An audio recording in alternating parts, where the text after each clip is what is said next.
अरे कोई है? कोई है क्या वहां? अरे कोई है? प्यास लगी थी, क्या करूं? कोई है क्या? राम राम पंडित जी। राम राम। कहिए क्या सेवा करें आपकी? बड़ी दूर से आ रहा था, गला सूख रहा है, थोड़ा पानी मिल जाता तो। पानी तो है, आप पिला भी सकते हैं, लेकिन तनिक प्रॉब्लम।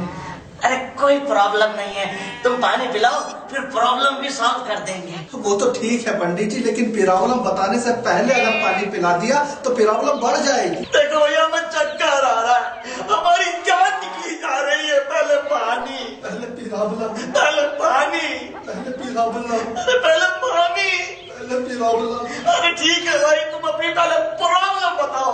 प्रॉब्लम तो आपकी है पंडित जी, हमारी नहीं। अरे हमारी तो एक ही प्रॉब्लम है, पानी। वो तो छोटा प्रॉब्लम है, लेकिन तुम्हारा दूसरा इससे भी बड़ा प्रॉब्लम है। अरे बताओ भैया, क्या प्रॉब्लम है जो तुम पानी नहीं पिला सकते हो? क्योंकि तुम मेरे हाथ से पानी पी नहीं सकते। अरे क्यों नहीं पी सकते भैया, हम तो मर रहे हैं, हम क्यों नहीं पिएंगे? इसलिए आप नहीं ना जानते कि हम कौन हैं। तो कौन हो? अरे हम वो हैं, सुबह झाड़ू लगाते हैं, दिन में जूता सिलते हैं, शाम को धोबी घाट पर कपड़ा धोते हैं। आपकी जात यहाँ है, हमारी यहाँ है। अब बताइए, आप हमारे हाथ का पानी कैसे पिएंगे? ये तो सच में बड़ी प्रॉब्लम है। इसीलिए तो कहा था कि बड़ी प्रॉब्लम है। अरे भैया, हमें तुम्हारे हाथ से पानी पीने में कोई प्रॉब्लम नहीं है, तुम बस पानी पिला दो। नहीं भैया, अगर सब कुछ जानते हुए भी हमने आपको पानी पिला दिया तो हमको पाप लगेगा, नर्क में भी हमको जगह नहीं मिलेगी। अरे ये तुम्हें कैसे मालूम? शास्त्रों में लिखा है। अरे नहीं लिखा भैया, कहीं नहीं लिखा। किसने कहा? आप पंडित लोगों ने बोला, सब पंडित बोलते हैं। अरे मर जाऊंगा भैया, पानी पिला दो, वरना ब्राह्मण हत्या का पाप लगेगा। पानी पिला दिए तो शास्त्र हत्या हो जाएगी, हमसे ऐसा पाप न कराइए। अरे पिलवा दो भाई पानी, आशीर्वाद दूंगा स्वर्ग जाने का, मोक्ष दिला दूंगा। एक ब्राह्मण को पानी पिला दिया, हमारा मोक्ष का या चूल्हा में, ऐसा पाप न कराइए पंडित। अरे भैया मर गया, गया मैं तो गया, अरे मर गया, चक्कर आ, अरे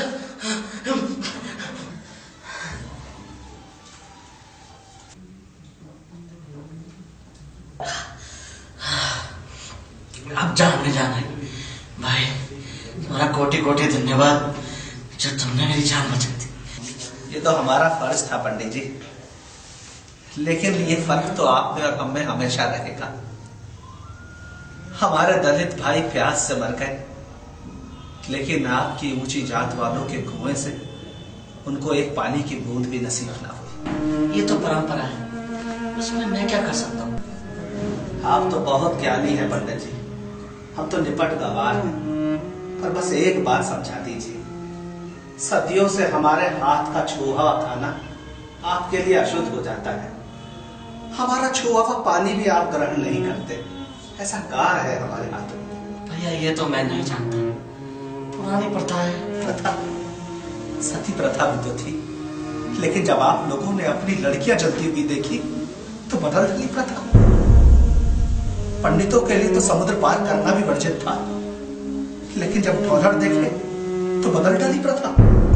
यह भी तो प्रथा थी पंडित जी कि ब्राह्मण पुरोहित रहेगा, क्षत्रिय राज करेगा, वैश्य व्यापार करेगा, शूद्र सेवा करेगा। लेकिन जब लोकतंत्र आए, मंत्री प्रधानमंत्री सब पंडित बन गए राजा। जब पूंजी का युग आया तो आप पंडितों ने खोल ली बड़ी बड़ी कंपनियां, बन गए पूंजीपति, बन गए वैश्य।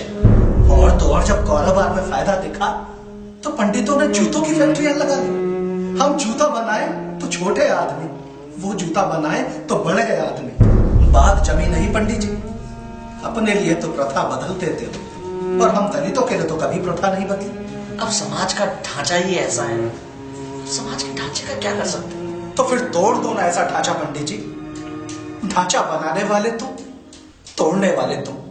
तो एक बार हम नीच जात वालों के लिए इस ढांचे को बदल दो पंडित जी। ये तो मेरे हाथ में नहीं है, ये सब तो बड़े बड़े शास्त्रों और धार्मिक किताबों में लिखा है। लोग कहते हैं कि तुलसीदास जैसे विद्वान ने कहीं लिखा है, ढोल गवार शूद्र पशु नारी ये सब ताड़न के अधिकारी। लेकिन तुलसीदास जी को क्या ये भान नहीं हुआ कि ढोल को तो पीटा जा सकता है, उसे कोई चोट नहीं लगती, लेकिन हम तो इंसान हैं, मनुष्य हैं, प्राणवान हैं, चोट लगने पर हमें भी दर्द होता है। तो क्या आपको भी ऐसा लगता है कि तुलसीदास जी ने जो कहा वो सच है? जिस तुलसीदास ने राम जैसे महान चरित्र को लिखा, राम जैसे महान आदर्श को लिखा, मुझे नहीं लगता कि तुलसीदास जी ऐसा लिख सकते हैं। और अगर ये पंक्तियां तुलसीदास ने ही लिखी हो तो मैं ये कहूंगा कि मुझे तुलसीदास जी के ज्ञान में संदेह है। पंडित जी, शास्त्र कहते हैं कि ब्राह्मण ब्रह्मा के मुंह से पैदा हुए और हम शूद्र पैरों से। क्या मनुष्य मनुष्य में ये भेद स्वयं ब्रह्मा जी ने किया है? बिल्कुल नहीं। स्वयं ब्रह्मा जी भी आकर इस बात को कहें तो मैं इस बात को नहीं मानूंगा। और आपको क्या मालूम है पंडित जी, सदियों से चली आ रही इस कुप्रथा के कारण हिंदू धर्म का, हिंदू संस्कृति का कितना बड़ा नुकसान हुआ है। हमारे हजारों लाखों करोड़ों दलित भाई, कोई बौद्ध बन गया, कोई मुस्लिम बन गया, कोई ईसाई बन गया। क्या पंडितों को और ऊंची जात वालों को यह दिखाई नहीं देता कि उनकी जिद के कारण, इस कुप्रथा के कारण सदियों से हिंदू धर्म विभाजित रहा है? सही कहा दोस्त। अगर हम दलितों को नीच कहकर उनका अपमान करेंगे, उनको सम्मान नहीं देंगे, तो फिर क्यों रहेंगे वो हिंदू धर्म में? चले जाएंगे दूसरे धर्मों में।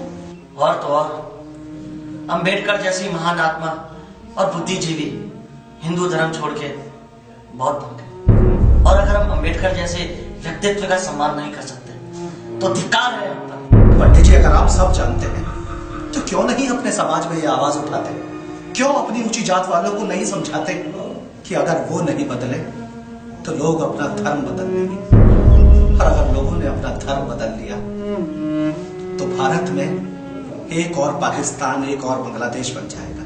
तुम ठीक कह रहे हो, पर मैं अकेला क्या कर सकता हूँ? क्यों नहीं कर सकते पंडित? जब तुम प्यास से मर रहे थे, क्या तुमने अपने जाति की परवाह की? अरे चाणक्य भी तो अकेला था और उसने अकेले पूरे भारतवर्ष को एक कर दिया। अरे पंडित, गौतम बुद्ध भी तो अकेले थे, लेकिन उन्होंने एशिया में पूरे धार्मिक क्रांति ला दी थी। महात्मा गांधी भी तो अकेले थे, लेकिन ब्रिटिश साम्राज्य की जड़ें हिला दी थी। अरे पंडित, तुम खड़े हो जाओ। क्या तुम्हारी जाति का कोई ब्राह्मण या ठाकुर खड़ा हो जाए इस कुप्रथा के खिलाफ, तो हम क्या, पूरे देश का कल्याण हो जाएगा, पूरे दलित समाज का कल्याण हो जाएगा।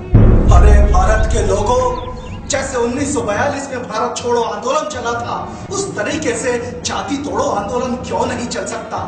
यदि ऐसा नहीं हुआ तो भारत का उद्धार कोई नहीं कर सकता। स्वयं भगवान भी भारत का उद्धार नहीं कर सकते। 1000 साल तक की गुलामी जो हमने सही है, उससे भी बदतर जीवन हमें भोगना पड़ेगा। और अगर